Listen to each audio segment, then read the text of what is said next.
నువ్వు ధైర్యంతో చెప్పగలవా? ఏమంటే తిరుపతి వెళ్తున్నారట అంటే అవును, నేను వేసే 11 రూపాయలు వెంకటేశ్వరుడు తీసుకుంటాడు, అందుకనే పిలిచాడు, అందుకే వెడుతున్నాడు అని సంతోషంగా 11 రూపాయలు కళ్ళకద్దుకున్న హుండీలో వేసి స్వామి తీసుకున్నాడు నా డబ్బు అని అనగలవా? అలా అనగలగాలి అంటే అలా బ్రతికి వెళ్ళగలవా? నేనంట అయ్యప్ప గుడికెళ్లే వాళ్ళందరూ ఇరుముడి కట్టుకుంటే వెంకటాచల క్షేత్రం వెళ్లే వాళ్ళందరూ ధార్మికమైన ఇరుముడి కట్టుకుని ఎక్కడం మొదలైతే గుర్తేమిటో తెలుసా? అతి లఘు మహాలఘు అదృశ్యమైపోతాయి. అందరూ మొదటి గడప దగ్గరికి వెళ్ళిపోతారు. ఎవరు ఎవరిని తొయ్యరు. ఆయన తొయ్యినిస్తాడా? తన బిడ్డడొస్తే తొయ్యడమే.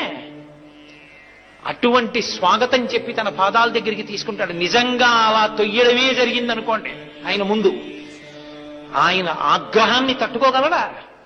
సాధ్యమే.